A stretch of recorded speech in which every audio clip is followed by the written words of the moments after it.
Ang tiyan na ito ay kasing lamig ng bangkay ni Risa. Bingi ka ba o sadyang pinapatigas mo lang ang ulo mo? Pasensya na po, Ma'am Evelyn. Katatapos ko lang po kasing linisin ang buong sala at wala akong pakialam sa mga dahilan mo. Binabayaran kita para magsilbi, hindi para magbigay ng listahan ng mga reklamo mo. Tingnan mo ang sarili mo, mukha kang basahang kinalimutan na ng panahon, ni hindi mo man lang maayos ang isang simpleng tsaa. Hulog na po ang balikat ko sa pagod, ma'am. Kaninang madaling araw pa ako nagsimula. At isinusumbat mo sa akin yan? Huwag mong kalilimutan na kung hindi dahil sa awa ko, baka namamalimos ka pa rin sa kalsada kasama ang anak mong walang silbi. Magpasalamat ka at binigyan kita ng bubong na masisilungan. Ngayon, lumuhod ka. Pulutin mo ang mga pirasong ito bago ko ipahid sa mukha mo ang dumi ng sahig. Nanigas ang buong katawan ni Nerissa. Ang bawat salita ni Evelyn ay tila latigo na humahagupit sa kanyang natitirang dangal. Dahan-dahan, sa kabila ng pangangatal ng kanyang mga tuhod at ang kirot sa kanyang likuran, ay ibinaba niya ang kanyang katawan. Ang kanyang mga kamay na magaspang at puno ng nakatagong sugat mula sa pagtatrabaho ay nanginginig na dumapo sa malamig na sahig ng mansyon. Bumagsak ang mamahaling tasa ng porselana sa tapat ng kanyang mga paa. Nagkadurog-durog ang pira-pirasong puting seramika na tila sumisimbolo sa sarili niyang buhay. Habang pinupulot niya ang mga ito, ang anino ni Evelyn ay nakatayo sa kanyang ibabaw, matayog at puno ng panghahamak. Ang bawat buntong hininga ng kanyang amo ay may halong pandidiri, isang uri ng kalupitang hindi kailangang dumaan sa dahas upang makasugat ng malalim. Sa gitna ng katahimikang nababalot ng tensyon, narinig ang marahan at tila hirap na mga hakbang mula sa itaas ng hagdanan. Ang bawat daiti ng baston sa makintab na kahoy ay tila tibok ng puso na unti-unting bumibilis sa pandinig ni Nerissa. Evelyn, anong ingay ito? Bakit kailangang sumigaw ng ganito kaaga? Ang boses na iyon, ang baritono at bahagyang paos na tinig na tila nagmula sa kailaliman ng isang nakalimutang panaginip. Biglang huminto ang paghinga ni Nerissa. Ang kanyang mga daliri ay huminto sa ibabaw ng isang matalim na piraso ng porselana, hinahayaan itong bumaon sa kanyang balat hanggang sa may lumabas na maliit na butil ng pulang dugo.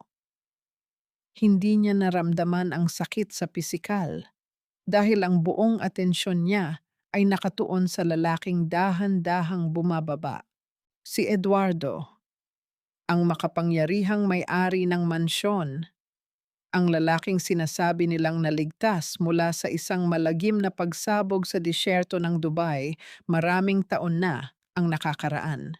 Napaangat ang tingin ni Nerissa at sa isang saglit, ang mundo sa paligid niya ay tumigil sa pag-ikot.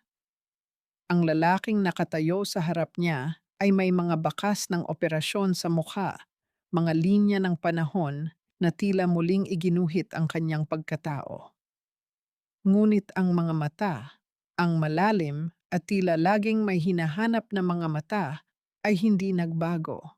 Roberto, ang bulong na halos hindi lumabas sa lalamunan ni Nerissa. Ito ang kanyang asawa, ang lalaking iniyakan niya gabi-gabi sa loob ng 27 taon. Ang lalaking akala niya ay naging abo na sa banyagang lupa. Sino ang sinasabi mo, Nerissa?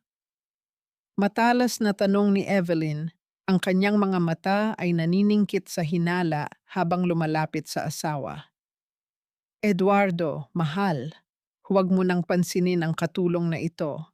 Napakabobo niya at hindi man lang marunong sumunod sa simpleng utos.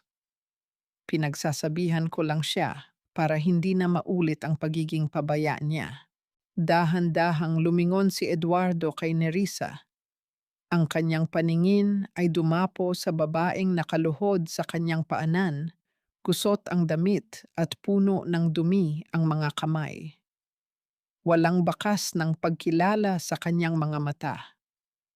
Wala ang kislap ng pag-ibig na dati ay nagbibigay liwanag sa bawat umaga ni Nerissa sa probinsya.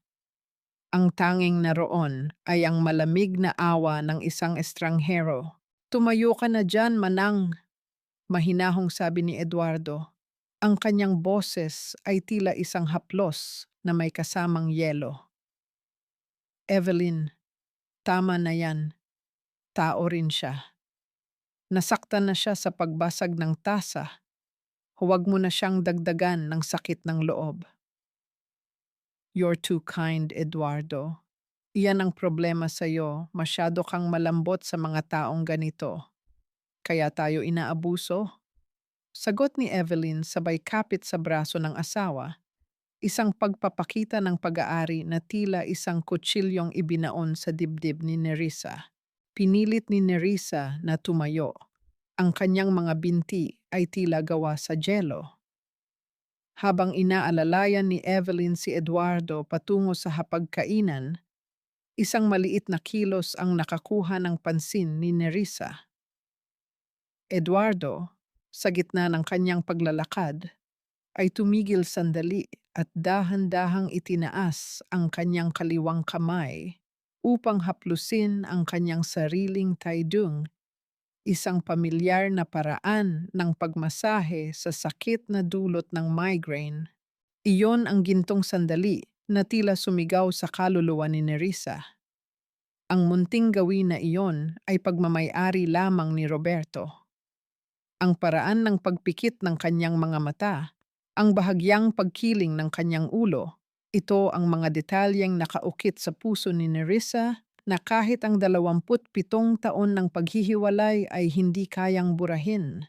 Nangungulila ang kanyang puso na sumigaw, na tumakbo patungo sa kanya at yakapin siya ng mahigpit, na ipaalala sa kanya ang kanilang maliliit na pangarap sa ilalim ng puno ng mangga. Ngunit ang mga salitang "ako ito, ang iyong asawa" ay nanatiling nakabuhol sa kanyang lalamunan, hinaluan ng takot at pagkalito. Pumasok si Nerissa sa kanyang maliit at madilim na kwarto sa likod ng kusina. Doon, sa ilalim ng kanyang manipis na unan, ay kinuha niya ang isang lumang singsing na pilak, ang tanging alaala ng kanilang kasal na hindi niya kailanman hinayaang mawalay sa kanya. Ang kanyang mga hikbi ay walang tunog, ngunit ang bawat patak ng kanyang luha ay tila bumubutas sa lupang kanyang kinatatayuan. Bakit hindi siya naaalala ni Roberto? Anong uri ng sumpa ang dinala ng tadhana upang paglapitin silang muli, ngunit gawin silang magkayo ng milyon-milyong distansya ng limot? Nang sumapit ang malalim na gabi, hindi magawang ipikit ni Nerissa ang kanyang mga mata. Ang katahimikan ng mansyon ay tila isang mabigat na kumot na sumasakal sa kanya. Tumayo siya at dahan-dahang lumapit sa bintana ng kanyang silid na nakaharap sa likuran ng malawak na hardin. Sa ilalim ng malamig na liwanag ng buwan, nakita niya si Evelyn. Ang kanyang amo ay hindi nag-iisa. May isang matangkad na lalaking nakaitim na Amerikana ang nakatayo sa gitna ng mga anino ng mga puno ng Nara. Nakita ni Nerissa ang pag-abot ni Evelyn ng isang makapal na sobreng kulay kape, isang sobreng tila puno ng pera. Ang kanilang mga tinig ay mahina, bulungan na tila mga ahas na nagbabalak ng masama sa gitna ng dilim. Sino ang lalaking iyon? At bakit tila may itinatagong malalim at madilim na lihim ang babaeng nagpapanggap na nagligtas sa buhay ng kanyang asawa? Ang takot ay unti-unting napalitan ng isang mapanganib na kuryosidad. Alam ni Nerissa na ang kanyang pananatili sa mansyong ito ay hindi lamang para sa trabaho, kundi para sa isang digmaang hindi pa niya alam kung paano sisimulan.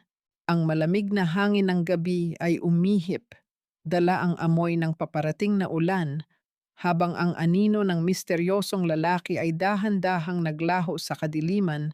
Iniwan si Evelyn na may isang mapait at mapaglarong ngiti sa kanyang mga labi. Ang sikat ng araw na tumatagos sa bintana ng silid-aklatan ay tila hindi sapat upang pawiin ang lamig na nananatili sa puso ni Nerissa. Hawak niya ang isang tray na may mainit na tuwalya. Ang usok nito ay humahaplos sa kanyang mukha na tila mga daliring nagpapaalala ng katotohanan. Sa loob ng silid, abala si Evelyn sa pakikipag-usap sa telepono. Ang kanyang boses ay matalim at puno ng utos habang nakatalikod sa pintuan. Gawin mo ang lahat para makuha ang mga pirma niya, Victor. Hindi tayo pwedeng maghintay ng mas matagal pa. Ang matandang iyon ay tila nagiging mapanuri na sa mga huling araw. Ang mahinang sambit ni Evelyn na sapat na upang marinig ni Nerissa. Nang maramdaman ni Evelyn ang presensya ni Nerissa, agad niyang ibinaba ang telepono at lumingon ng may halong pandidiri. Ano pang tinitingin-tingin mo riyan? Ihatid mo ang tuwalya sa loob at huwag kang gagawa ng anumang ingay na makakaabala sa kanya. Intindido? Tumango lamang si Nerissa at dahan-dahang pumasok sa silid-aklatan. Doon, nakita niya si Eduardo na nakaupo sa kanyang malaking silya. Ang kanyang mga kamay ay nakapatong sa mesa na tila may malalim na iniisip. Sa isang pagkakataon ng pagkakamali, nadagi ni Eduardo ang kanyang tasa ng mainit na tsaa at ang likido ay kumalat sa kanyang suot na manipis na polo hanggang sa mabasa ang kanyang likuran. Ah, lintik na kamay ito. Mahinang reklamo ni Eduardo. Ang kanyang boses ay puno ng pagkadismaya sa sariling kahinaan. Mabilis na lumapit si Nerissa. Ang kanyang puso ay tumatambol ng malakas sa kanyang dibdib. Sir, hayaan niyo na po akong tulungan kayo. Baka po mapaso ang balat niyo. Huwag na manang, kaya ko na ito. Sagot ni Eduardo. Ngunit ang kanyang mga daliri ay tila ayaw sumunod sa kanyang kagustuhan habang sinusubukang abutin ang butones ng kanyang polo. Hayaan niyo na po ako, ang malambot ngunit determinadong pakiusap ni Nerissa. Dahan-dahan niyang tinulungan si Eduardo na hubarin ang nabasang polo. Habang ang tela ay unti-unting bumababa mula sa mga balikat ng lalaki, tila huminto ang pagdaloy ng oras para kay Nerissa. Doon, sa pagitan ng mga talim ng kanyang balikat, sa ilalim ng malamig na liwanag ng silid, ay nakita niya ang isang hugis bituing peklat. Ito ay isang marka ng apoy, isang alaala ng gabing nasunog ang kanilang maliit na dampa sa probinsya noong unang taon ng kanilang kasal, kung saan iniligtas siya ni Roberto mula sa nagbabagang mga poste. Ang bawat linya ng peklat na iyon ay kabisado ng kanyang mga daliri. Ang bawat kurba nito ay bahagi ng kasaysayan ng kanilang pag-ibig. Nanginginig ang kamay ni Nerissa habang hawak ang mainit na tuwalya. Ang kanyang mga daliri ay tumigil sa ere, 1 sentimetro na lamang ang layo mula sa peklat. Nagnanais na haplusin ang balat na iyon, nais na maramdaman ang init na dati ay sa kanya lamang. Roberto, ang bulong ni Nerissa, ang kanyang boses ay basag at puno ng luhang matagal nang itinatago.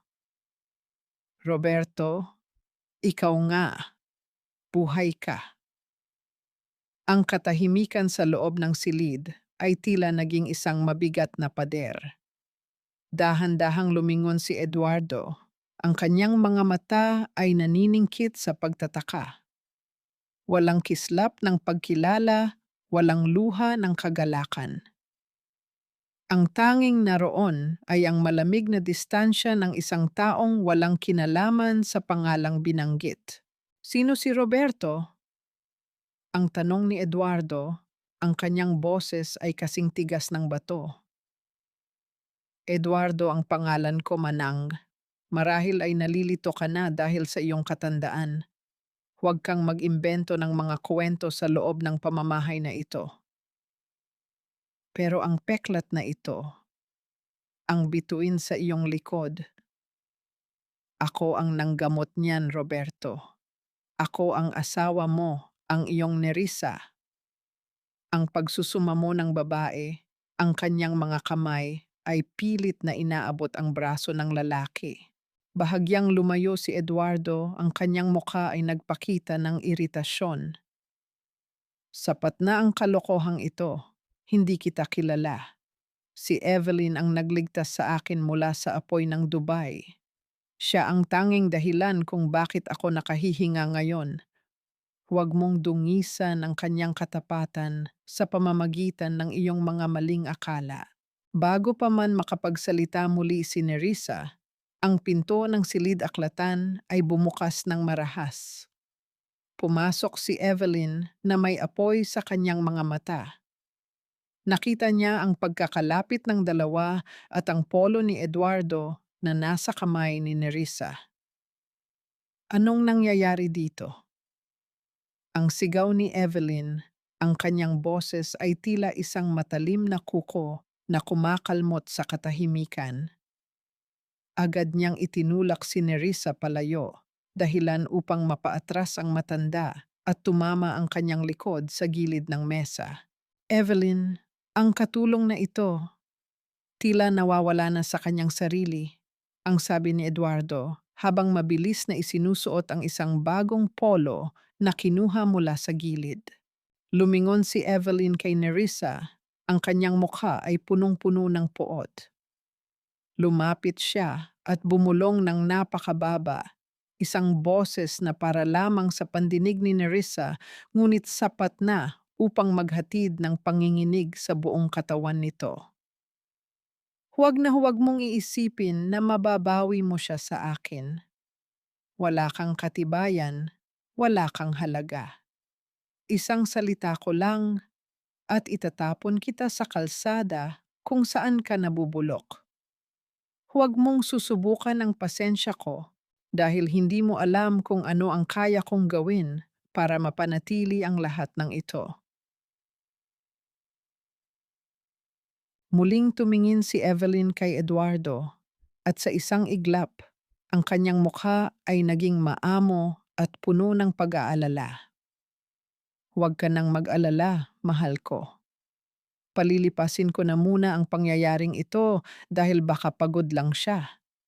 Ngunit huwag kang makikinig sa mga kwento ng katulong na yan. Ako lang ang nagligtas sa iyo mula sa kamatayan sa Dubai. Tandaan mo yan. Naiwang nakatayo si Nerissa sa gitna ng silid habang pinapanood ang dalawang lumabas. Ang bawat hakbang ni Eduardo palayo ay tila isang pako na ibinabaon sa kanyang puso. Ang amoy ng tsaa at ang init ng tuwalya ay nanatili sa hangin, ngunit ang pag-asa na kanyang naramdaman kanina ay tila isang bula na biglang pumutok. Sa kanyang isipan, tanging ang larawan ng peklat na iyon ang nananatiling malinaw, ang bituin na dapat sana ay magsisilbing gabay sa kanilang muling pagkikita. Ngunit ngayon ay tila naging simbolo ng isang madilim na lihim na nakakulong sa likod ng mga pader ng kasinungalingan. Kailangan niyang malaman kung ano ang itinatago ni Evelyn. Ang tap hoso ite na laging nakakubli sa ilalim ng susi ay tila tumatawag sa kanya, isang hamon na kailangan niyang harapin bago tuluyang lamunin ng limot ang lalaking kanyang minahal. Ang tunog ng bumubulwak na tubig mula sa gripo ay hindi sapat upang malunod ang hikbi ni Nerissa sa loob ng kusina. Ang kanyang mga kamay ay nakalubog sa mabubulang sabon, pilit na kinukuskos ang mga pinggan na tila ba doon niya ibinubuhos ang lahat ng ulat ng kanyang uwat-at. Ang bawat pagtama ng porselana sa isa't isa ay naglilikha ng matitinding tunog na umaaling-aungaw sa katahimikan ng gabi. Nerissa, tama na yan. Kanina mo pa pinapaikot ang basong yan. Baka mabasag na. Ang mahinang boses ni Tia Choleng ang bumasag sa kanyang pagmumuni-muni. Hindi sumagot si Nerissa. Patuloy lang ang pag-agos ng kanyang mga luha na humahalo sa tubig ng lababo. Naramdaman niya ang tuyo at magaspang na kamay ni Tia Choleng sa kanyang balikat, isang haplos na puno ng pag-unawa. Dahan-dahan siyang inakay ng matanda patungo sa likod bahay, malayo sa mga posibleng makarinig sa loob ng mansyon, sa ilalim ng malaking puno ng mangga, kung saan ang tanging liwanag ay mula sa malamig na buwan. Hindi na nakapagtago si Nerissa. Tia Choleng, siya si Roberto, ang asawa ko, ang lalaking pinagluksaan ko ng halos 3 dekada. Siya ang lalaking nakatira sa silid na iyon. Hindi nagpakita ng gulat si Tia Choleng. Sa halip, isang malalim na buntong hininga ang kumawala sa kanya. Alam ko, Nerissa, noong unang araw mo pa lang dito, nakita ko na ang paraan ng pagtingin mo sa kanya. Pero kailangan mong makinig ng mabuti sa sasabihin ko. Hinawakan ni Tia Choleng ang magkabilang kamay ni Nerissa. Ang kanyang mga mata ay puno ng babala. May dahilan kung bakit hindi siya makaalala. Noong dinala siya rito ni Evelyn mula sa Dubai, halos bangkay na siya. May natitirang maliit na piraso ng bakal mula sa pagsabog na nakabaon pa rin malapit sa kanyang utak. Sinabi ng mga doktor, anumang matinding gulat, anumang bugso ng damdamin, galit man o sobrang tuwa, ay maaaring maging mitya ng kanyang buhay. Isang malakas na tibok ng puso dahil sa katotohanan at maaari siyang mamatay sa harap mo. Tila binuhusan ng malamig na tubig si Nerissa. Ang katotohanang nais niyang isigaw ay siya palang magiging hatol ng kamatayan para sa lalaking kanyang minamahal. Ang tanikalang pumipigil sa kanyang dila ay mas naging mabigat. Paanong ang pag-ibig ay naging ganito kalupit? Kailangan niyang pumili, ang bawiin ng kanyang asawa o ang hayaan itong mabuhay bilang isang estranghero. Kinabukasan, nanatiling tahimik si Nerissa. Mula sa madilim na sulok ng pasilyo, pinagmamasdan niya si Eduardo habang ito ay nasa sala. Nakita niya ang hirap sa mga mata ng lalaki habang sinusubukang basahin ang dyaryo. Ang panlalabo ng paningin nito at ang madalas na paghawak sa kanyang ulo ay mga paalala ng pinsalang iniwan ng pagsabog.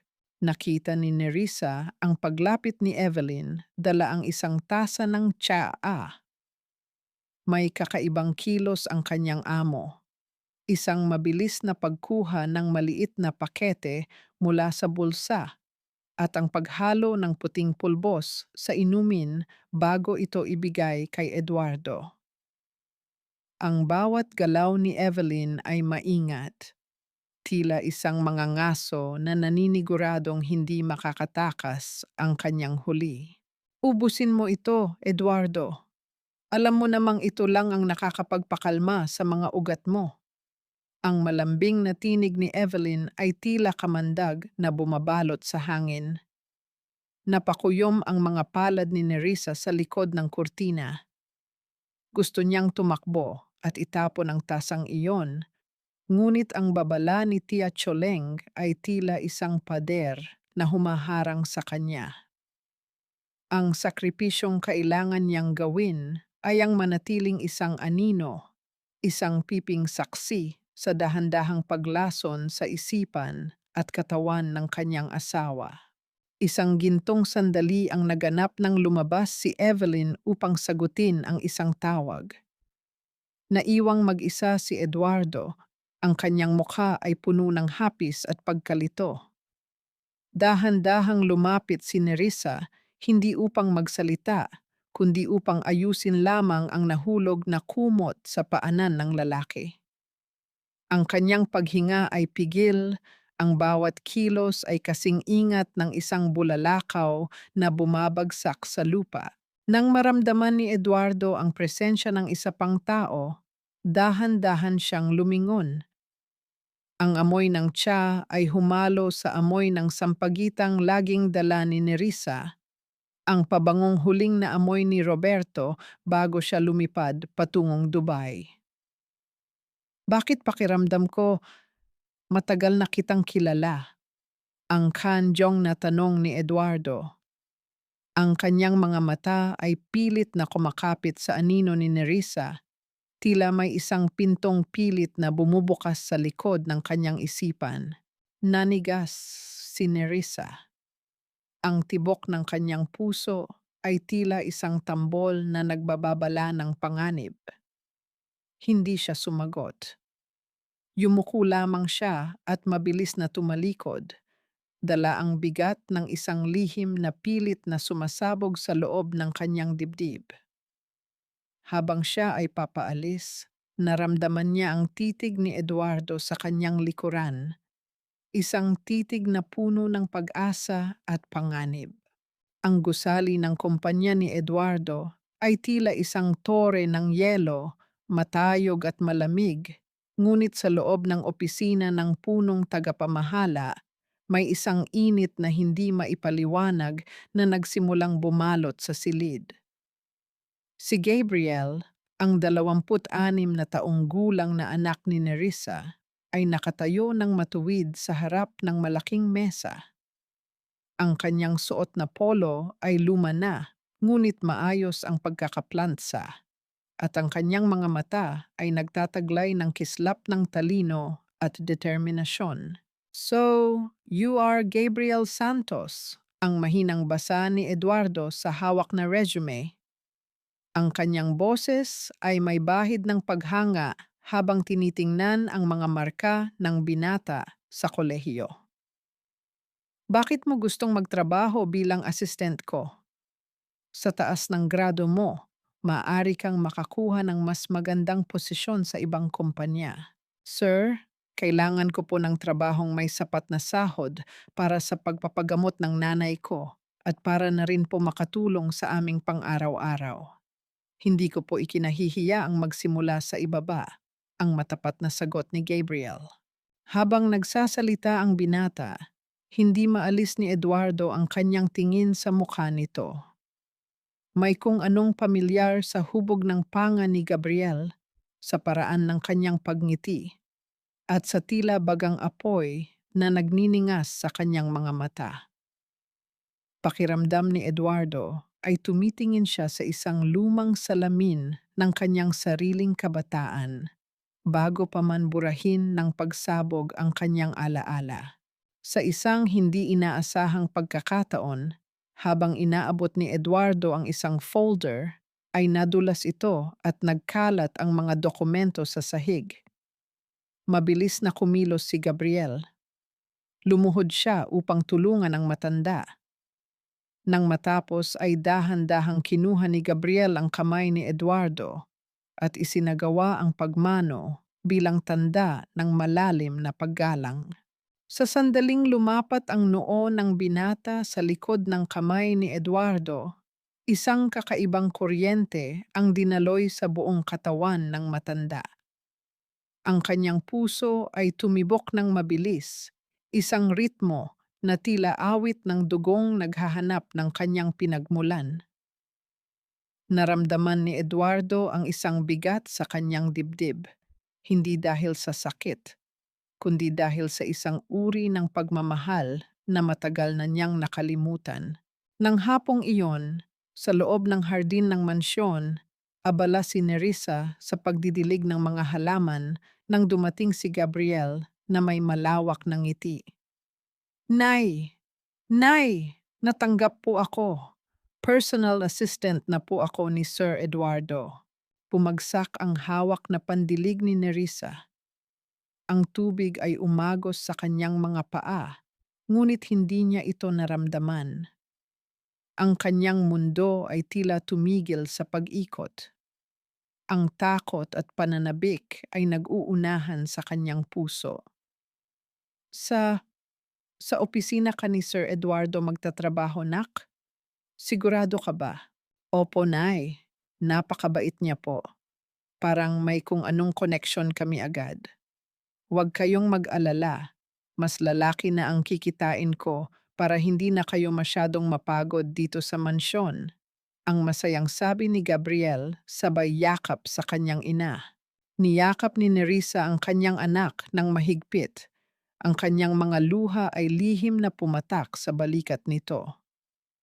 Ang trotreo ng tadhana ay tila isang laro ng langit. Ang mag-ama ay muling pinaglapit, ngunit ang isa ay bulag sa katotohanan at ang isa naman ay walang malay sa kanyang pinagmulan. Habang naglalakad ang mag-ina patungo sa entrada ng mansyon, biglang lumitaw si Evelyn mula sa pintuan. Ang kanyang mga mata ay naningkit habang pinagmamasdan si Gabriel. Bilang isang dating nurse, pamilyar siya sa mga katangian ng genetics. Nakita niya ang pagkakapareho ng hubog ng ilong ni Gabriel at ang paraan ng pagtayo nito sa kanyang asawang si Eduardo. Isang matinding kaba ang lumamon sa sistema ni Evelyn. Sino ang batang ito ni Risa? At bakit siya nandito sa loob ng pag-aari ko? Anak ko po siya, ma'am. Si Gabriel. Magtatrabaho po siya bilang assistant ni Sir Eduardo. Ang nanginginig na sagot ni Nerissa. Anak? Ang pag-uulit ni Evelyn, ang kanyang boses ay tila isang matalim na kutsilyo. Lumapit siya kay Gabriel at tiningnan ito ng malapitan. Ang kanyang pandidiri ay hinaluan ng isang malalim na banta. Mag-ingat ka, bata. Maraming mga taong mapanghimasok ang hindi nagtatagal sa lugar na ito. Huwag mong iisipin na dahil lang sa kamukha mo ang asawa ko noong bata pa siya ay may karapatan ka na rito. Bago pa makasagot si Gabriel, lumabas si Eduardo mula sa kanyang opisina sa loob ng mansyon. Nakita niya ang tensyon at agad siyang lumapit. Evelyn, hayaan mo ang bata. Mahusay siya sa trabaho at kailangan ko ang tulong niya. Lumingon si Eduardo kay Gabriel at ngumiti ng bahagya, isang ngiti na bihira niyang ibigay kahit kanino. Kinuha niya mula sa kanyang bulsa ang isang lumang panulat na gawa sa tanso. May mga gasgas na ito, ngunit halatang mahalaga. Gabriel, gamitin mo ito. Regalo ko sa iyo para sa iyong unang araw. May tatak iyan ng pamilya ko. Nanginginig na kinuha ni Gabriel ang panulat. Naramdaman niya ang init ng palad ni Eduardo. Sa mga sandaling iyon, ang paligid ay tila naglaho. Iniwan ang dalawang lalaking magkaharap. Isang ama na nawalan ng alaala at isang anak na naghahanap ng pagkilala. Ngunit ang gintong sandaling iyon ay biglang winakasan ni Evelyn. Marahas niyang hinablot ang panulat mula sa kamay ni Gabriel at ibinalibag ito sa ibabaw ng matigas na mesa. Ang tunog ng tanso na tumama sa kahoy ay tila isang babala ng pagsabog. Hindi ka nararapat sa regalong ito. Ang sigaw ni Evelyn, ang kanyang mukha ay naging kasing pula ng apoy. Isang hamak na katulong ang nanay mo at assistant ka lang. Lumayas ka sa pamamahay na ito bago ko ipatawag ang mga guwardiya. Naiwang nakatayo si Gabriel na puno ng kahihiyan at kalituhan, habang si Nerissa ay mabilis na lumapit upang aluin ang anak. Sa kabila ng galit ni Evelyn, ang paningin ni Eduardo ay nanatiling nakapako sa panulat na dahan-dahang gumugulong sa mesa, tila isang simbolo ng kanyang nakaraan na pilit na itinatapon ng babaeng kasama niya sa buhay. Ang mansyon ay nababalot ng bango ng mamahaling pabango at tunog ng mahinhin, ngunit mapanghamak na tawanan ng mga piling panauhin ni Evelyn. Ang mahabang mesa sa hapagkainan ay pinalamutian ng mga kristal na baso at pilak na kagamitan na kumikinang sa ilalim ng dambuhalang chandelier. Si Evelyn, na suot ang isang itim na bestidong gawa sa sutla, ay parang isang reyna na nagpapakitang gilas sa kanyang mga kaibigang kabilang sa mataas na lipunan. Nerissa, bilisan mo ang pagkilos. Bakit ang tagal dumating ng mainit na sabaw? Nakakahiya sa mga bisita. Ang matalas na tawag ni Evelyn, bagaman may kasamang pilit ng ngiti para sa mga kaharap. Lumabas si Nerissa mula sa kusina, pasan ang bigat ng isang malaking mangkok ng mainit na sinigang. Ang usok nito ay humahaplos sa kanyang pawisang noo at ang kanyang mga braso ay nanginginig sa bigat at pagod. Habang maingat siyang naglalakad patungo sa mesa, nakita niya ang mapanuyang sulyap ni Evelyn sa isang iglap ng malapit na si Nerissa sa dulo ng mesa. Sadyang iniunat ni Evelyn ang kanyang paa sa ilalim ng mantel. Nawalan ng balanse si Nerissa. Ang tunog ng porselanang tumama sa sahig ay tila isang pagsabog sa gitna ng katahimikan. Ang mainit na sabaw ay tumilamsik sa sahig, nadumihan ang laylayan ng damit ni Nerissa, at ang ilang patak ay tumalsik sa mamahaling sapatos ni Evelyn. Ayos ka lang ba, Evelyn? Tanong ng isa sa mga bisita habang ang iba ay napasinghap sa gulat. Diyos ko, napakabobo mo talaga.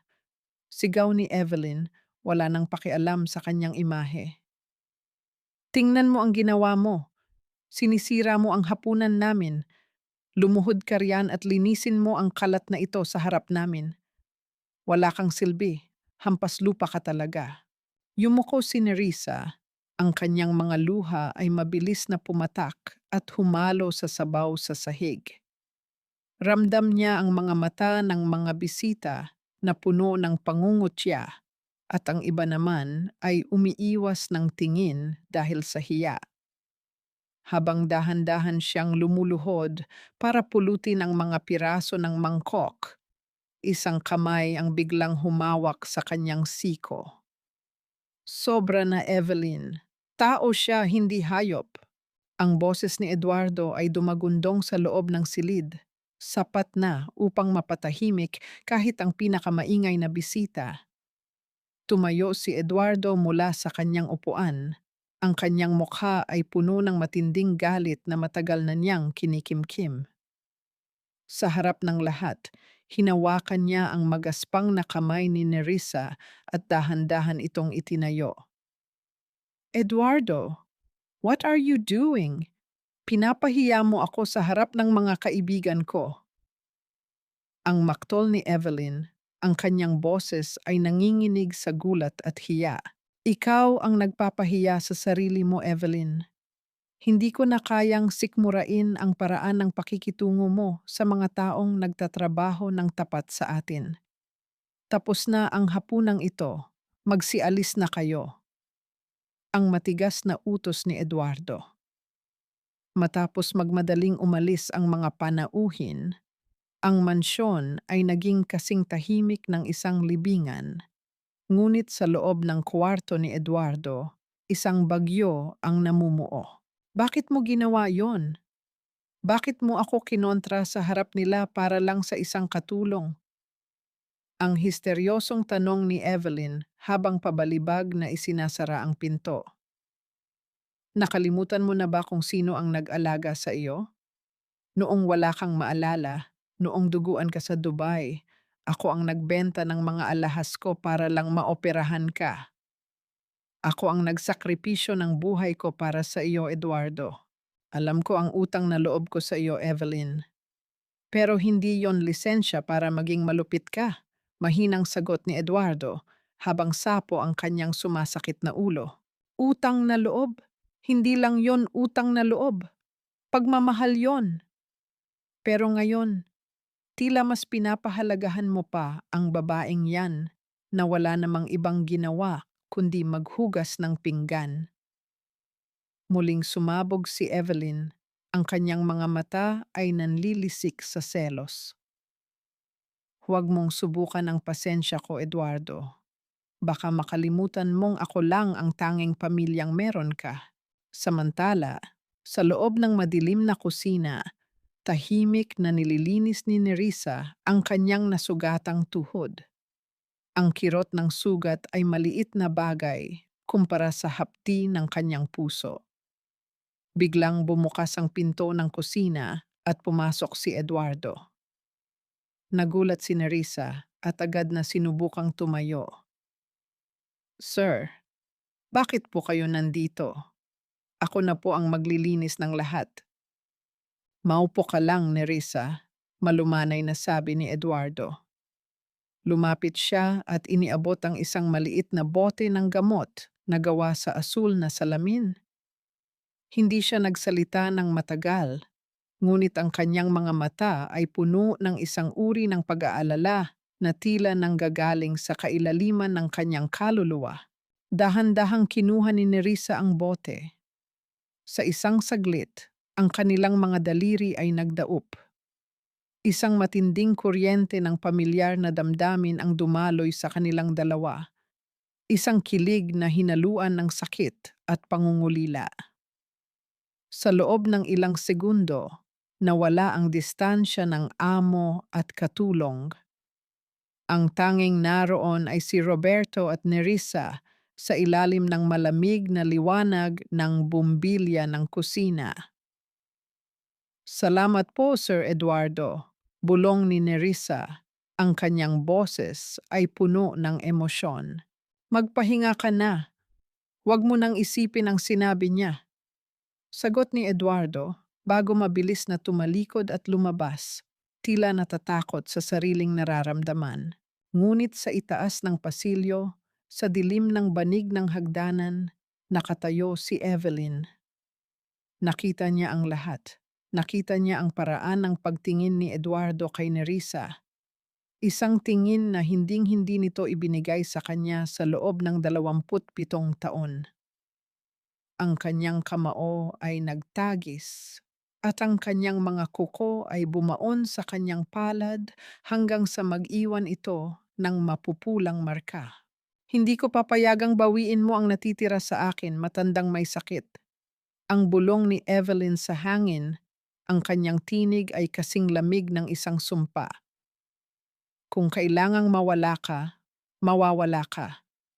Pero hinding-hindi ka mapupunta sa kanya." Ang opisina ng accounting sa kumpanya ni Eduardo ay naiwang balot ng katahimikan. Ang tanging liwanag ay nagmumula sa maliit na lampara sa ibabaw ng mesa ni Gabriel. Sa harap ng binata ay mga patong-patong na lumang resibo at financial records na inutos ni Eduardo na ayusin. Habang sinusuri niya ang bawat pahina ng mga dokumento, isang kakaibang padron ang nakapukaw sa kanyang atensyon. Sunod-sunod na tseke ang inisyu mula sa personal na pondo ni Eduardo patungo sa isang hindi kilalang bangko sa probinsya. Ang halaga ay umaabot sa milyon-milyong piso at ang lahat ng ito ay nakapangalan sa iisang tao, Victor. Kumunot ang noo ni Gabriel. Bakit magpapadala ng ganito kalaking halaga ang kanyang amo sa isang taong wala sa opisyal na listahan ng mga kasosyo o empleyado ng kumpanya? Ang kaba sa kanyang dibdib ay nagsimulang mamuo habang mabilis niyang kinopya ang mga detalye ng transaksyon sa kanyang maliit na kwaderno. Kinabukasan, sa ilalim ng malaking puno ng mangga sa likod bahay ng mansyon, nagtagpo ang mag-ina. Ang simoy ng hangin ay hindi sapat upang palamigin ang tensyon na nararamdaman ni Gabriel habang ibinabahagi niya ang kanyang natuklasan kay Nerissa. Nanlamig ang buong katawan ni Nerissa. Ang pangalang Victor ay nagbalik sa kanyang alaala. Ang misteryosong lalaking nakaitim na Amerikana na nakita niyang kausap ni Evelyn sa gitna ng gabi. Ang pagnanakaw ay isang bagay, ngunit ang pakiramdam ni Nerissa ay mas malalim at mas madilim ang pinaplano ng babaeng umangkin sa asawa niya. Nagsimulang manginig ang mga balikat ni Nerissa. Ang kanyang mga mata ay puno ng matinding takot, hindi para sa kanyang sarili, kundi para sa kaligtasan ng anak at ng asawang walang malay sa panganib na nakapaligid dito. Hinawakan ng mahigpit ni Gabriel ang nanginginig na mga kamay ng kanyang ina. Ang init ng palad ng binata sa ilalim ng madilim na anino ng puno ay tila isang kalasag laban sa takot na bumabalot sa puso ni Nerissa. Tumingin si Gabriel ng diretso sa mga mata ng kanyang ina. Ang kanyang boses ay buo at matapang. Kakayanin natin ito, Nay. Ipagtatanggol ko po kayo. Hindi ko hahayaang may masamang mangyari kay Sir Eduardo at lalong hindi ko hahayaang saktan kayo ng babaeng yan. Kinagabihan, nagtungo si Gabriel sa silid-aklatan bitbit ang mga papeles na kailangang permahan ni Eduardo. Nadatnan niya ang matanda na nakasandal sa kanyang silya, maputla at tila hirap na hirap sa paghinga. Ang tasa ng tsaa na palaging inihahanda ni Evelyn ay halos ubos na sa ibabaw ng mesa. Dahan-dahang lumapit si Gabriel. Sir Eduardo, may napansin po ako sa mga lumang record ng kumpanya.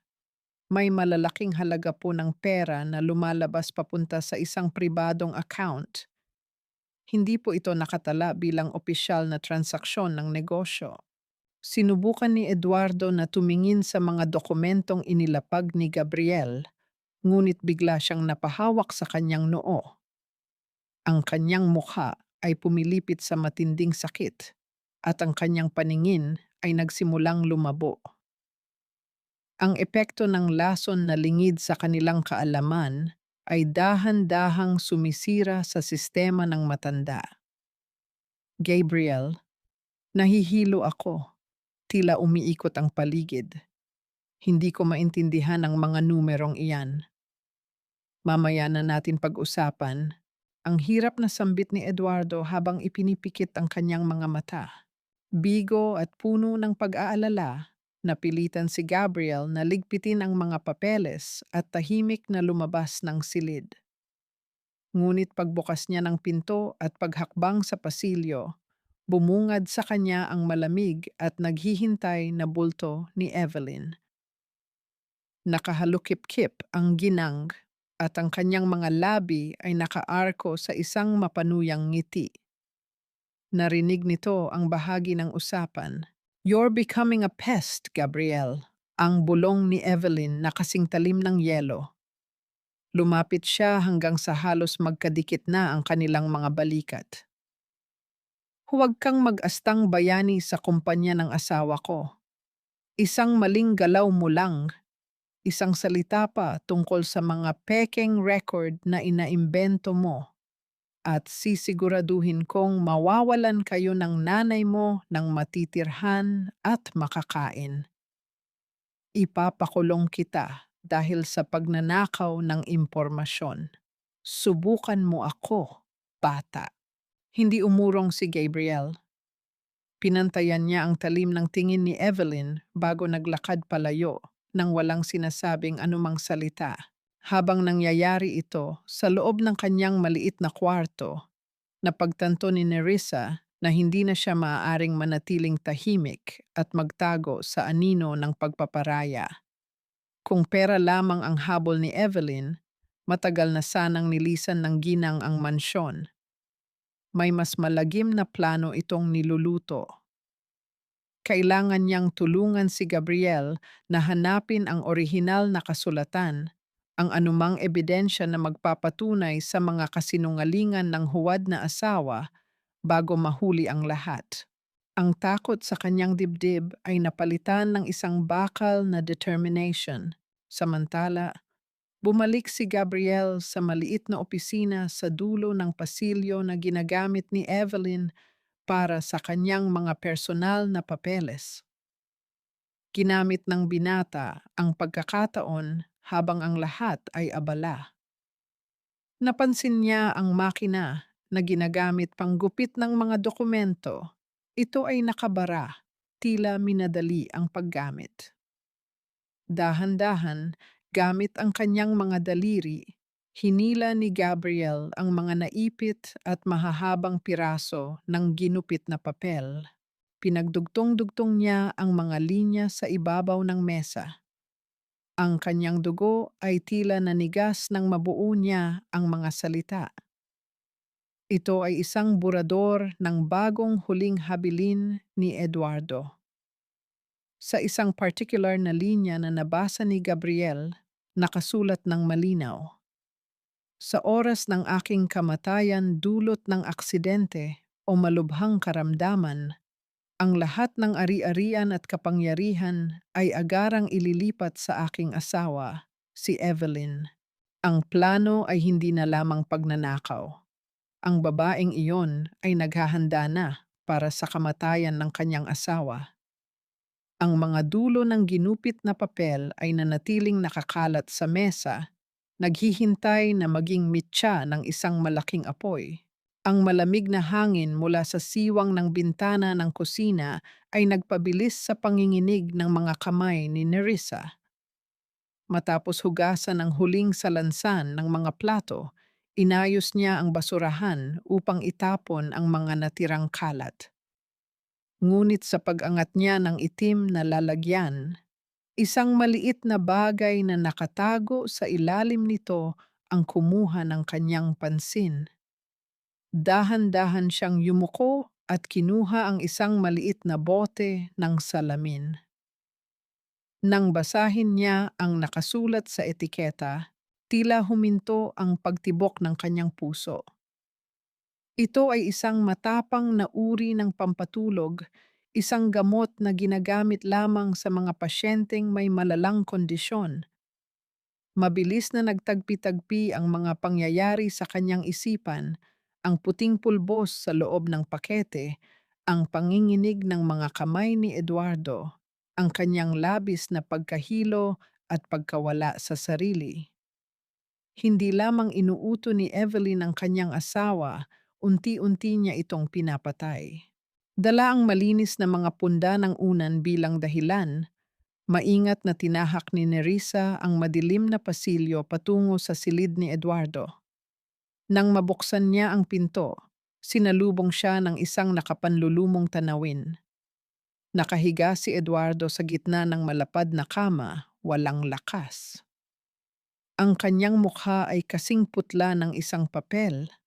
Ang kanyang mga labi ay nanginginig sa kabila ng makapal na kumot na nakabalot sa kanyang katawan, at ang bawat paghinga niya ay tila isang pakikipaglaban sa nauubos na hangin.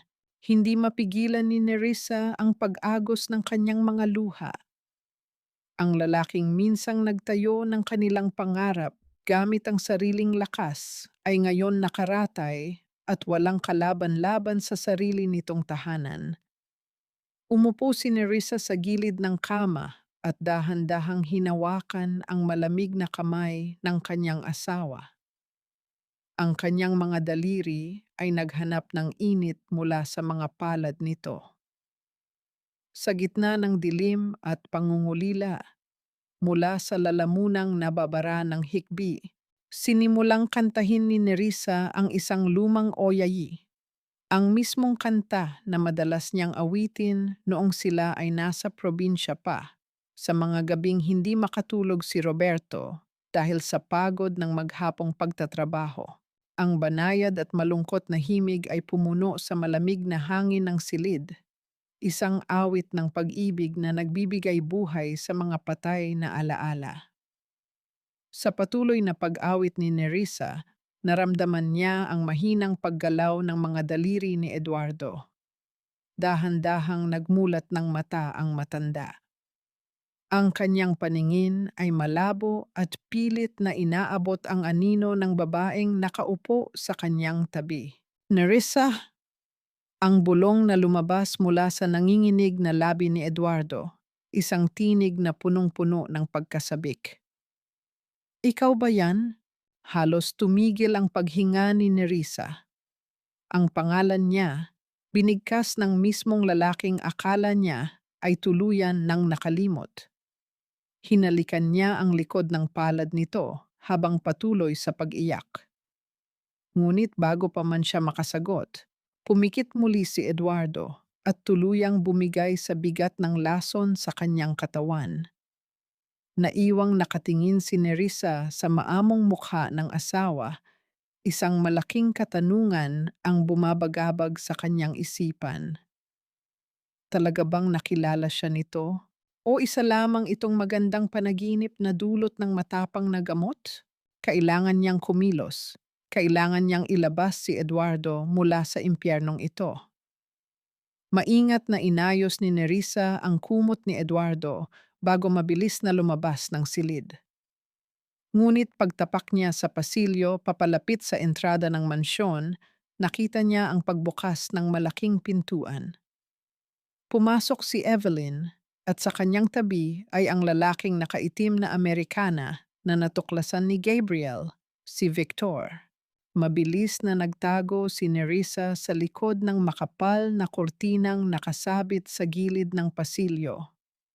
Pigil ang hininga at pilit na pinatatahimik ang sariling panginginig.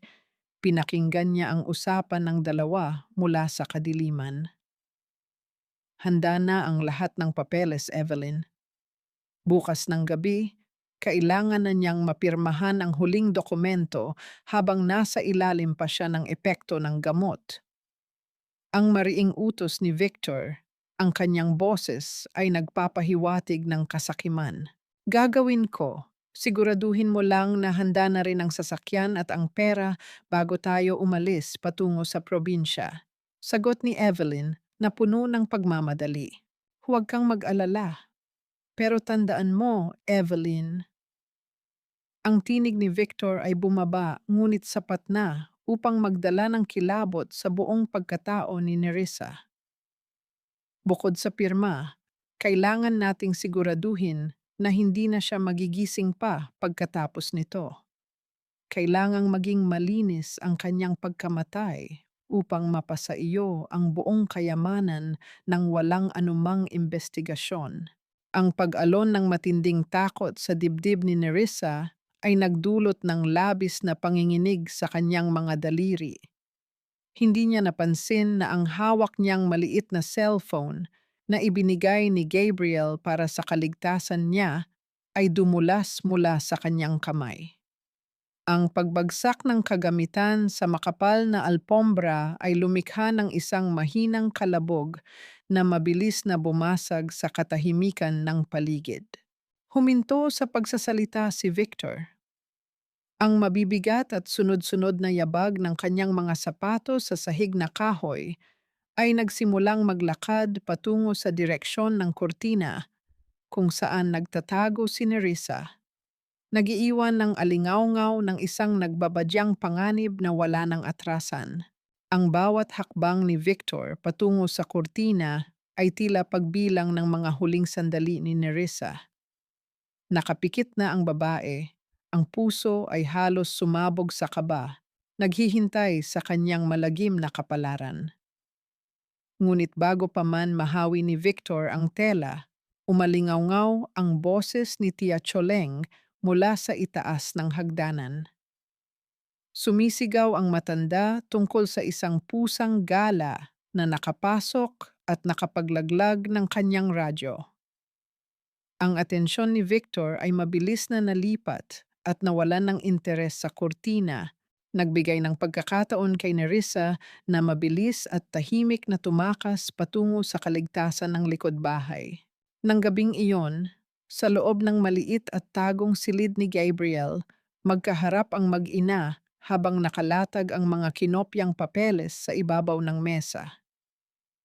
Ang panginginig sa mga kamay ni Nerissa ay hindi pa rin nawawala.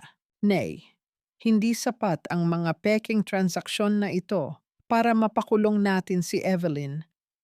Kailangan natin patunayan ang pinakaugat ng kanyang panlilinlang. Seryosong paliwanag ni Gabriel habang tinitingnan ang lumang larawan ni Roberto na hawak ng kanyang ina. Kailangan nating makuha ang orihinal na medical record mula sa ospital sa Dubai. Iyon lang ang magpapatunay na hindi si Eduardo ang lalaking iniligtas niya, kundi si Roberto Santos. Kinabukasan, sa tulong ng isang kaibigang eksperto sa teknolohiya sa isang internet cafe, ginawa ni Gabriel ang lahat upang makipag-ugnayan sa ospital sa gitnang silangan. Nagpadala siya ng apurahang mensahe kalakip ang mga lumang larawan ni Roberto at ang detalyadong paglalarawan ng peklat na hugis bituin. Ang paghihintay ay tila isang mahaba at nakakapasong apoy. Samantala sa mansyon, tahimik na pumasok si Nerissa sa silid-aklatan. Umaasa siyang mahanap ang susi ng kahadeyero kung saan itinatago ni Evelyn ang mga mahahalagang dokumento. Laking gulat niya nang madatnan si Eduardo na nakasubsob sa mesa, maputla at naghahabol ng hininga sa kabila ng pagiging dilat. Dali-daling lumapit si Nerissa, ang kanyang mga mata ay puno ng pagmamakaawa. Hindi na niya inisip ang banta ni Evelyn. Ang buhay ng kanyang asawa ang nakasalalay. Sir Eduardo, pakiusap po, makinig kayo sa akin. Iyong tsa na palaging ibinibigay sa inyo ni Ma'am Evelyn. Huwag niyo na po iyong iinumin. Pinapahina po kayo nito. Nilalason niya po kayo. Tumingala si Eduardo, ang kanyang mga mata ay nanlalabo at nagtatanong. Pilit niyang inuunawa ang bigat ng mga salitang binitawan ng kanyang katulong. Ang kanyang nanginginig na kamay ay dahan-dahang umabot at humawak sa braso ni Nerissa, naghahanap ng kaligtasan. Bakit?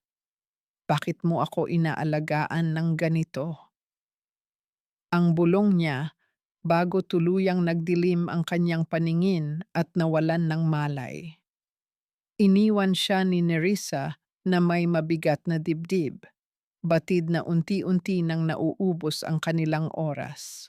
Sa kabilang dulo ng mansyon, ang matalas na pakiramdam ni Evelyn ay nagdala sa kanya sa madilim na silid ni Nerissa.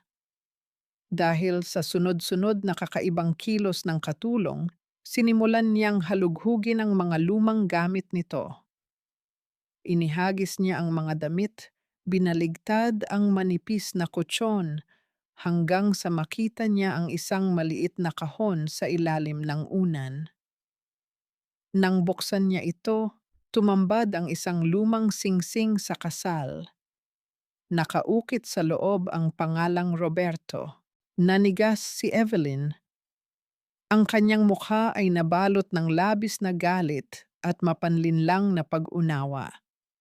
Ang katulong na palagi niyang inaabuso ay walang iba kundi ang tunay na asawa ng lalaking pinagsamantalahan niya.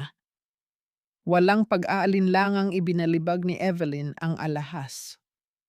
Ang pagtama ng lumang singsing na pilak sa matigas na sahig ay lumikha ng isang tuyo at malungkot na tunog, isang kumpas ng pangungulila sa gitna ng malamig na katahimikan ng silid. Ang kanyang mga mata ay nanlisik sa poot, handang pumatay upang hindi mabitawan ang yaman na matagal niyang inangkin. Malayo sa mansyon, sa loob ng opisina ng kumpanya, nakatanggap si Gabriel ng isang abiso mula sa Dubai. Ang opisyal na dokumento ay nasa kanyang harapan, isang sertipikong nagpapatunay na ang pasyenteng ginamot sa araw ng pagsabog na may hugis bituing peklat sa likod ay nakarehistro sa ilalim ng pangalang Roberto Santos. Ang katotohanan ay hawak na niya. Ngunit isang tanong ang biglang bumagabag sa kanyang isipan. Paanong napakabilis na naaprubahan ng system ang kanyang request nang walang humaharang? Sino ang palihim na nag-uulat ng kanyang mga galaw sa computer ng opisina? Bago pa man niya maiprint ng tuluyan ang dokumento, biglang namatay ang lahat ng ilaw sa palapag ng gusali. Mabilis na ipinasok ni Gabriel ang papel sa kanyang bag at tumakbo palabas. Iniiwasan ang mga madidilim na pasilyo patungo sa parking lot. Ngunit paglabas niya, bumungad sa kanya ang tatlong malalaking lalaki na nakaharang sa kanyang sasakyan. Mula sa mga anino, mabagal na humakbang palabas si Victor. Ang kanyang mukha ay may nakakikilabot at nakakainsultong ngiti. Akala mo ba hindi namin malalaman ang pangingialam mo, bata? Ang malamig na bati ni Victor. Dahan-dahan niyang itinaas mula sa kanyang tagiliran ang isang malaking bakal na tubo, handang tapusin ang sinumang humadlang sa kanilang plano. Ang kadiliman ay tuluyan ng bumalot sa malawak na paradahan, walang iniiwang puwang para sa liwanag ng pag-asa. Ang malamig na liwanag ng buwan na tumatagos sa malalaking bintana ng sala ay tila nagbibigay ng nakakakilabot na anino sa bulto ni Evelyn. Nakatayo siya sa gitna ng silid, naghihintay, at sa pagpasok ni Nerissa, dahan-dahang itinaas ng ginang ang kanyang kamay. Sa pagitan ng kanyang mga daliring may mapupulang kuko ay nakaipit ang lumang singsing na pilak. Huminto sa paghakbang si Nerissa. Ang kanyang hininga ay naipit sa kanyang lalamunan. Ang lihim na 27 taong itinago ay tuluyan ng nabunyag. Alam ko na kung sino ka talaga, Nerissa. You and your pathetic little secret. Ang mariing sambit ni Evelyn, ang kanyang boses ay puno ng nakakalasong panunuya. Ang akala mo ba ay madadaig mo ako sa sarili kong pamamahay? Na mababawi mo ang asawa mo sa pamamagitan ng paghuhugas ng pinggan at pag-awit ng mga lumang kanta? Ibalik mo sa akin yan, Evelyn. Wala kang karapatang hawakan ang alaalang yan, ang matapang na sagot ni Nerissa, bagaman nanginginig ang kanyang mga tuhod. Ngumiti si Evelyn ng pagkasama-sama. Dahan-dahan siyang naglakad palapit kay Nerissa. Ang kanyang mga mata ay nanlilisik sa galit at desperasyon. Huwag kang magmalaki sa akin, hampas lupa. Ako ang may hawak ng buhay niya ngayon. Kung mahal mo talaga siya, lalayo ka. Dahil sa oras na ipagsigawan mo ang katotohanan, ang mismong gulat ang papatay kay Eduardo. At higit sa lahat, baka hindi na makauwi ng buhay ang minamahal mong anak mula sa kanyang munting investigasyon ngayong gabi. Tila tinusok ng libu-libong karayom ang puso ni Nerissa.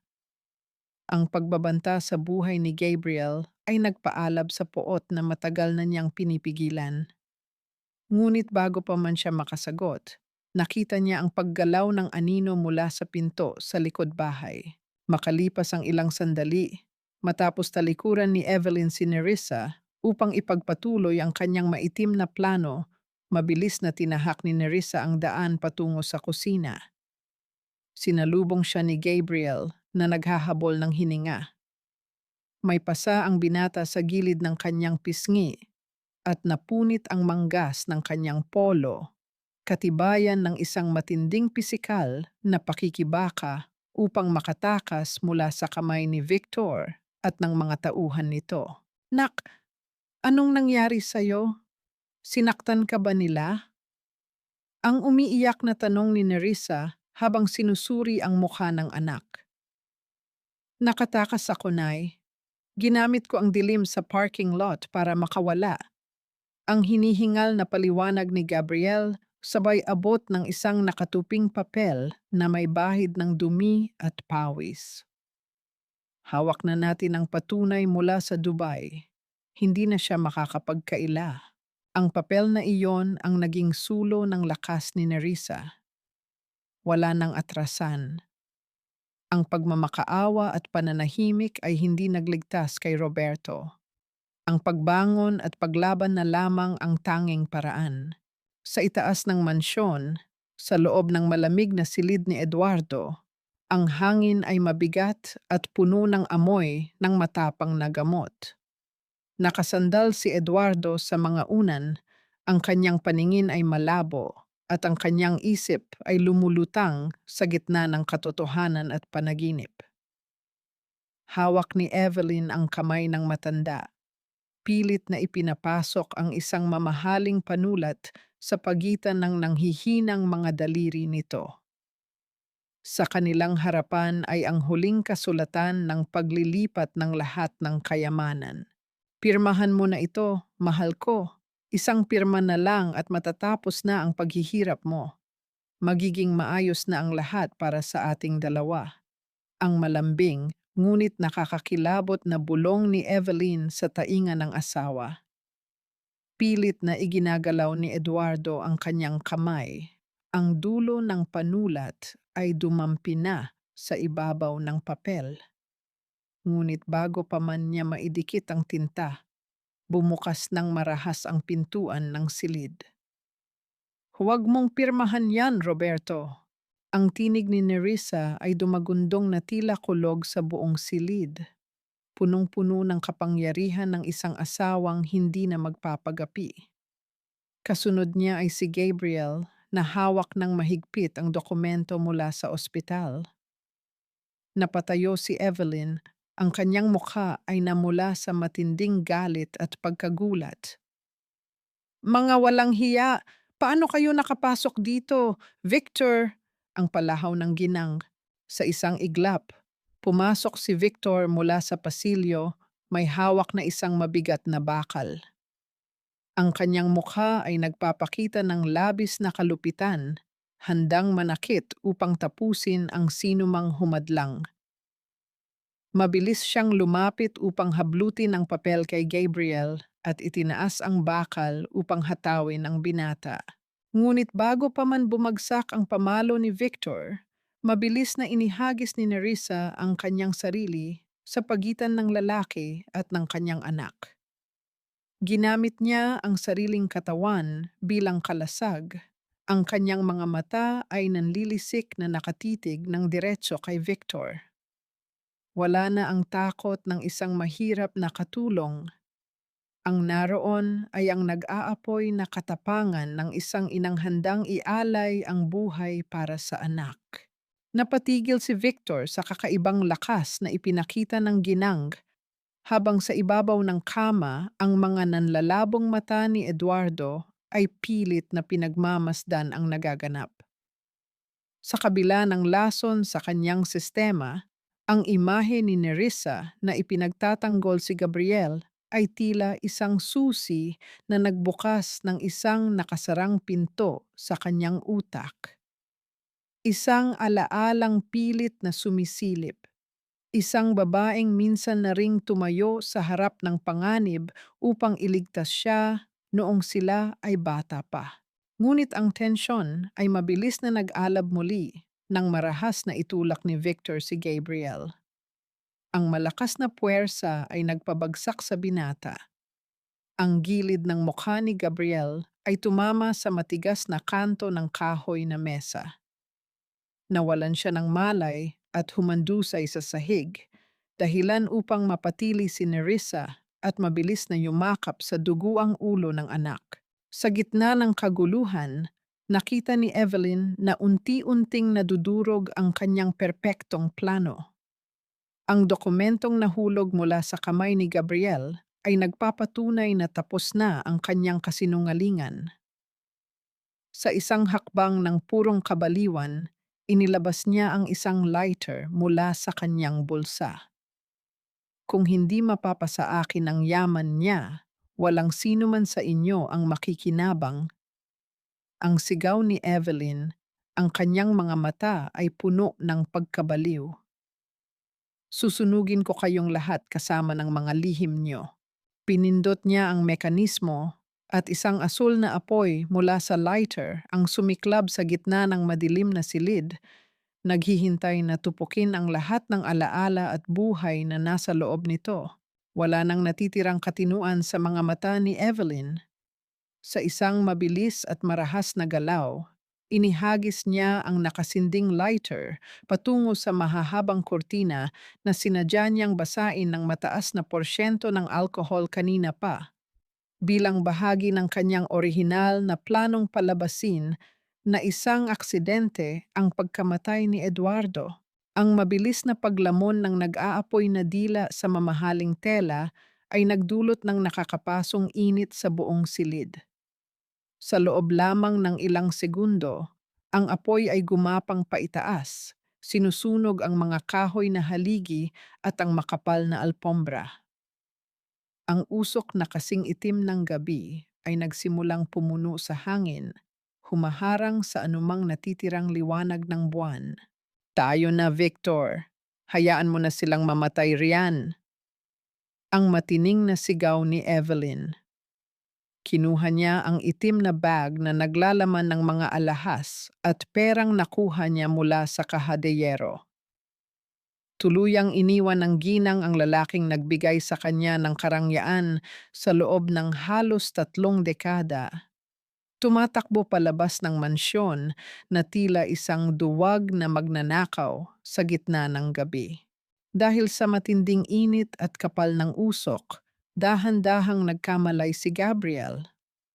Ang pag-ubo niya ay nagpahiwatig ng pag-indayog ng panganib sa kanyang baga. Nakita niyang inaalalayan ni Tia Choleng ang sarili sa gilid ng pinto, hirap na hirap ng huminga. Mabilis na tumayo si Gabriel, ininda ang sakit sa kanyang ulong dumudugo at inalalayan ang matandang tagapaglingkod. Nay, kailangan na nating lumabas. Guguho na ang bahay. Ang pagmamakaawa ni Gabriel habang pilit na hinihila ang braso ng kanyang ina. Ngunit umiling si Nerissa. Ang kanyang mga mata na lumuluha dahil sa asul at kulay kahel na apoy na nakapaligid sa kanila ay nag-aapoy rin sa isang determinasyong hindi kayang patayin ng anumang takot. Hindi ko siya iiwan, Gabriel. Iligtas mo ang sarili mo at si Tia Choleng. Lumabas na kayo.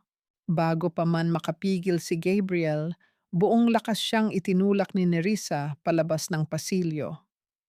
Isinara ng ina ang kanyang puso sa sigaw ng kanyang anak at gumapang pabalik sa silid ni Eduardo. Ang bawat paglanghap ng hangin ay tila paghigop ng bubog sa kanyang lalamunan. Ang init ay humaplos sa kanyang balat na tila libu-libong karayom. Ngunit patuloy siyang gumapang sa sahig upang iwasan ang makapal na usok. Hinahanap ang lalaking naging sentro ng kanyang pag-ibig at kalungkutan. Nahanap niya si Eduardo na nakahandusay sa sahig malapit sa kama. Nahulog ito sa pagtatangkang tumakas, ngunit nawalan ng lakas dahil sa pinagsamang epekto ng lason at kakulangan sa hangin. Hinawakan ni Nerissa ang magkabilang balikat ng asawa at buong lakas itong hinila. Ang bawat sentimetro ng kanilang pag-usad ay binabayaran ng kanyang dugo at pawis. Roberto, gumising ka. Pakiusap. Kailangan nating mabuhay. Hindi tayo magtatapos ng ganito. Ang basag na panalangin ni Nerissa na sinasabayan ng matinding pag-ubo sa gitna ng kanilang paghihirap, ang ingay ng bumibigay na estruktura ng kisam ay nagbabala ng isang malaking panganib. Tumingala si Nerissa at nakita ang isang malaking haligi ng bubungan, naglalagablab at unti-unting bumibigay mula sa pagkakakabit nito. Sa direktang direksyon ng pagbagsak ng nag-aapoy na kahoy ay ang walang malay na katawan ni Eduardo. Walang anumang pag-aalinlangan, binitawan ni Nerissa ang pag-akay sa asawa. Ibinato niya ang kanyang sarili sa ibabaw ni Eduardo, ginamit ang kanyang sariling likod at balikat upang saluhin ang parating na kamatayan. Ang marahas na pagbagsak ng nagbabagang kahoy sa kanyang katawan ay lumikha ng isang matinding puwersa.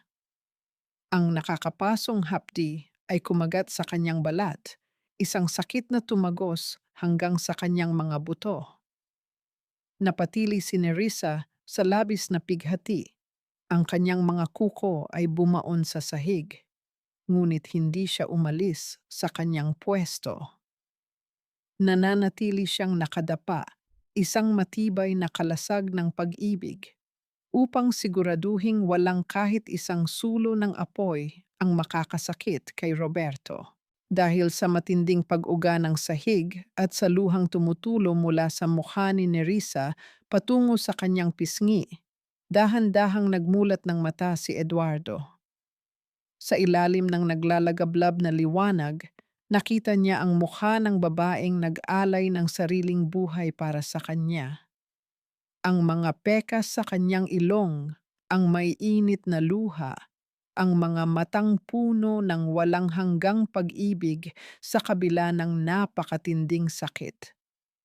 Sa sandaling iyon, ang makapal na pader na humaharang sa kanyang alaala ay gumuho. Ang mga alon ng nakaraan ay biglang bumaha sa kanyang isipan. Ang kanilang maliit na kubo, ang amoy ng sampagita, ang tamis ng kanilang mga pangako noong sila ay bata pa. Iniangat ni Eduardo ang kanyang nanginginig na kamay at dahan-dahang hinaplos ang pisngi ni Nerissa na nabahiran ng uling at luha. Aking asawa.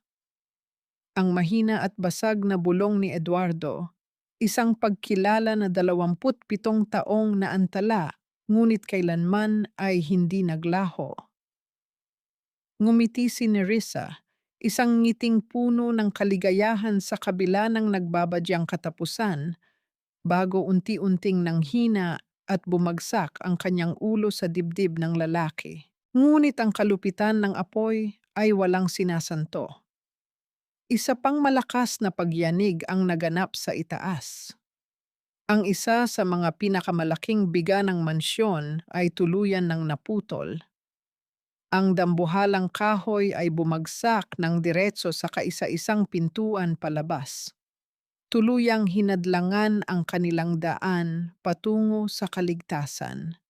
Mula sa labas ng nasusunog na bintana, ang nakakabinging sigaw ni Gabriel na punong-puno ng desperasyon at kawalan ng pag-asa ay umaaling-aungaw sa buong bakuran.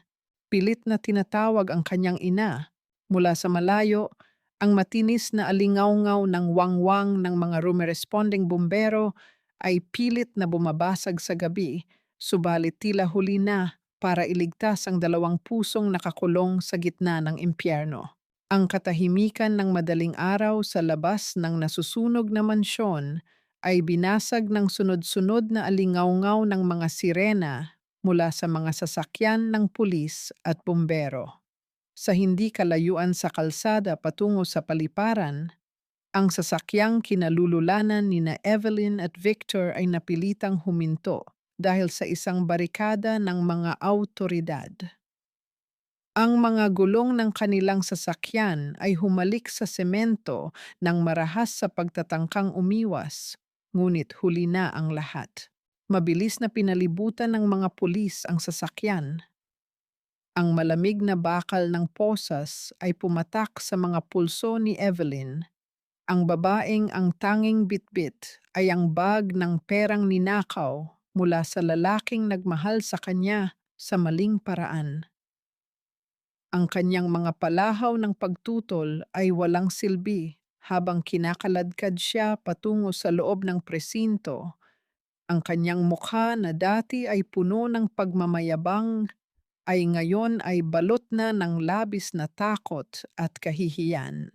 Ang katarungang matagal na naging piping saksi ay sa wakas ay nagsalita na sa gitna ng kadiliman. Samantala, sa harap ng nagbabagang mansyon, isang himala ang naganap sa gitna ng mga guho. Ang mga bumbero, sa tulong ng mga kagamitang pambasag ng pader, ay matagumpay na nailabas ang 2 bulto mula sa loob ng silid na halos nilamon na ng apoy. Si Eduardo ay nakahiga sa stretcher, may suot na oxygen mask, ngunit ang kanyang mga mata ay nananatiling nakapako sa babaeng kasunod niyang inilalabas. Si Nerissa ay halos hindi na makilala. Ang kanyang likuran at mga balikat ay balot ng mga paso. Ang tela ng kanyang damit ay dumikit na sa kanyang balat dahil sa tindi ng init. Ngunit sa kabila ng kawalan ng malay, ang kanyang mga kamay ay nananatiling nakakuyom, tila ba hawak pa rin niya ang buhay ng kanyang asawa sa gitna ng panganib. Ang matinis na sigaw ni Gabriel ay napalitan ng tahimik na pag-iyak habang hinahawakan niya ang malamig na kamay ng kanyang ina sa loob ng ambulansya. Lumipas ang ilang oras sa loob ng ospital. Ang puting dingding ng intensive care unit ay tila nagbibigay ng isang uri ng kapayapaan sa gitna ng amoy ng mga gamot at tunog ng mga makinang sumusubaybay sa tibok ng puso. Nakahiga si Nerissa ng nakadapa. Ang kanyang buong likuran ay balot ng malinis at maputing benda. Ang bawat paghinga niya ay mabagal, isang patunay ng kanyang matinding pakikipaglaban para sa buhay. Sa kabilang silid, si Eduardo ay maayos na ang kalagayan. Ang lason sa kanyang katawan ay unti-unti nang nailalabas. At dahil sa matinding emosyonal na trauma mula sa huahuan, ang mga pira-pirasong alaala ay nagsimulang magdugtong-dugtong sa kanyang isipan. Hindi man buo ang bawat detalye, alam ng kanyang puso kung sino ang babaeng nagligtas sa kanya. Gamit ang isang wheelchair na itinutulak ng isang nurse, pumasok si Eduardo sa silid ni Nerissa. Ang kanyang mga mata ay agad na nanubig nang makita ang kalagayan ng babae. Lumapit siya sa gilid ng kama at dahan-dahang hinawakan ang daliri ni Nerissa na hindi balot ng benda. Ang bawat haplos niya ay puno ng pagsisisi at pasasalamat. I'm so sorry, Nerissa. I'm so sorry na hinayaan kong mangyari ito sa iyo. Ang bulong ni Eduardo, ang kanyang boses ay nanginginig sa labis na emosyon. Hindi ko man maalala ang lahat ng taon na nawala, pero hinding-hindi ko makakalimutan ang pakiramdam ng pagmamahal mo sa loob ng apoy. Sa sandaling iyon, dahan-dahang iminulat ni Nerissa ang kanyang mga mata. Sa kabila ng hapdi at sakit na nararamdaman ng kanyang katawan, isang matamis na ngiti ang sumilay sa kanyang mga labi nang makita ang asawa. Roberto, buhay ka. Iyan lang ang mahalaga sa akin. Pumasok si Gabriel sa silid, bitbit ang isang puting sobre. Ang kanyang mukha ay seryoso, ngunit may bahid ng pag-asa. Sir Eduardo, Nay, may gusto po akong ipakita sa inyo.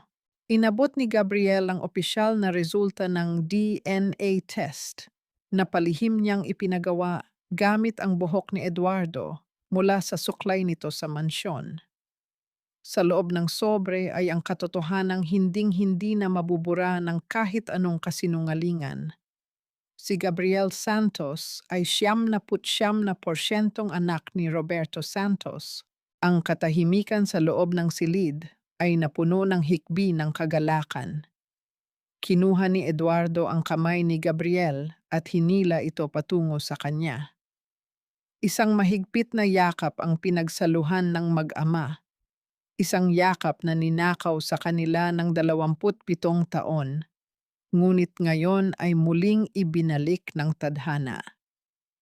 Anak, ang anak ko, ang iyak ni Eduardo habang nakabaon ang kanyang mukha sa balikat ni Gabriel. Patawarin mo ako dahil wala ako sa tabi mo habang lumalaki ka. Patawarin niyo ako. Wala na po kayong dapat ihingi ng tawad pa. Ang sagot ni Gabriel, ang salitang papa, ay sa wakas ay nabigkas na niya ng may buong pagmamalaki. Ang mahalaga, buo na po tayo. Tumingin si Eduardo kay Nerissa.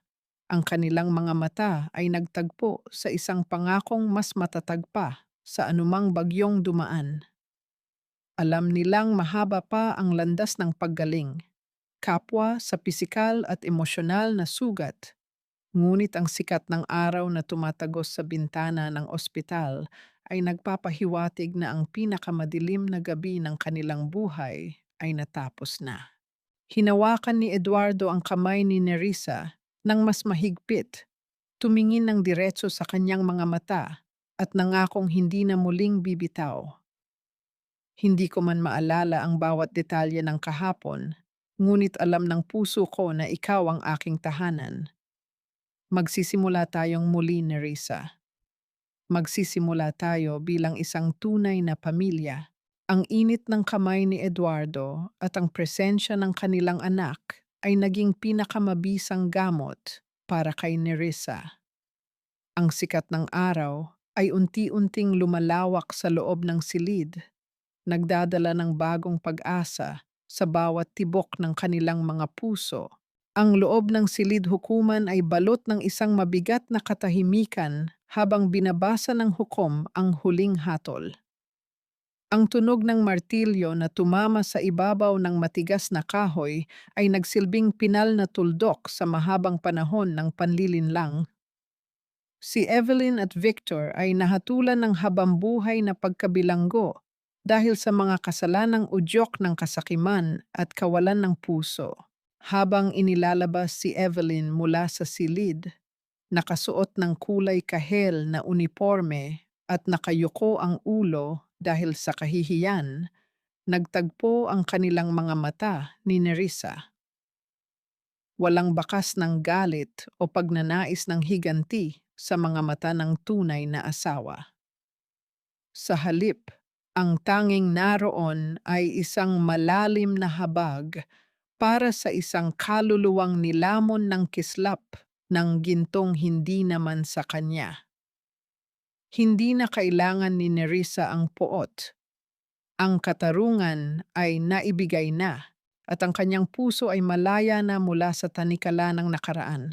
6 na buwan ang mabilis na lumipas. Ang maingay at magulong lungsod ng Maynila ay ipinalit nila sa payapa at sariwang hangin ng kanilang lumang probinsya. Ang kanilang maliit na bahay, na dati ay luma at halos gumuho na, ay inayos muli ng may pagmamahal. Ang mga dingding ay pininturahan ng kulay puti na tila sumisimbolo sa isang bagong simula, at ang bakuran ay punong-puno na ng mga namumukadkad na sampagwita na nagkakalat ng bango sa bawat ihip ng hangin mula sa dagat. Isang hapon, habang ang kulay kahel na liwanag ng papalubog na araw ay humahalik sa ibabaw ng mga dahon ng duwa, dahan-dahang lumalakad si Roberto sa gilid ng dalampasigan. Hindi na niya kailangan ang baston. Ang kanyang binti ay dahan-dahan ng lumalakas sa tulong ng araw-araw na pag-eehersisyo at ang alaga ng kanyang tunay na asawa. Sa kanyang tabi ay si Nerissa na suot ang isang maluwag na bestido upang hindi mairita ang mga peklat sa kanyang balikat. Ang mga markang tinatawag ni Roberto na mga medalya ng wagas na pag-ibig. Huminto sila sa ilalim ng kanilang paboritong puno. Inabot ni Roberto ang kamay ni Nerissa. Ang kanyang mga mata ay puno ng isang uri ng kapayapaan na matagal na niyang hinahanap. Mula sa kanyang bulsa, inilabas niya ang lumang singsing na pilak. Ang singsing na tinangkang itapon ni Evelyn ngunit maingat na itinago at narecover ni Gabriel mula sa mga guho ng mansyon. Hindi ko man maibabalik ang 27 taon na kinuha sa atin ni Risa. Ang malambot na sabi ni Roberto, habang dahan-dahang isinusuot muli ang singsing sa daliri ng kanyang asawa. Ngunit ang bawat segundo ng natitirang buhay ko ay itatalaga ko sa pagpapasalamat na muli tayong pinagtagpo ng tadhana. Salamat sa hindi pagsuko sa akin. Wala kang dapat ipagpasalamat, Roberto, sagot ni Nerissa, habang ang kanyang mga luha ng kaligayahan ay kumikinang sa ilalim ng dapit hapon. Ang pag-ibig ay hindi nagbibilang ng sakripisyo. Ang mahalaga ay narito ka, kasama namin. Mula sa pintuan ng kanilang bahay, lumabas si Gabriel at Tia Choleng. Ang binata ay may hawak na isang malaking tray ng pagkain para sa kanilang hapunan sa labas. Si Tia Choleng naman ay nakangiti habang inaayos ang hapagkainan. Ang tunay na diwa ng salo-salo ay muling nabuhay. Hindi na ito puno ng pagkukunwari, kundi ng tunay na tawanan at pagkakaunawaan. Bago sila magsimulang kumain, nanguna si Gabriel sa isang maikling panalangin. Salamat po sa pagkakataong ito na maging buo muli bilang isang pamilya. Salamat sa lakas at sa pag-asa na ibinigay niyo sa amin sa gitna ng apoy. Pagkatapos ng panalangin, lumapit si Gabriel sa kanyang ama at ina. Isinagawa niya ang pagmano sa kanilang dalawa ng may malalim na paggalang. Sa bawat dampi ng kamay ni Roberto sa noo ng kanyang anak, nararamdaman ang pagdaloy ng isang dugong kailanman ay hindi naputol. Ang gabi ay dahan-dahang lumalim at ang kalangitan ay napuno ng libu-libong bituin na tila naging piping saksi sa muling pagkabuo ng isang pamilyang sinubok ng panahon, apoy at limot.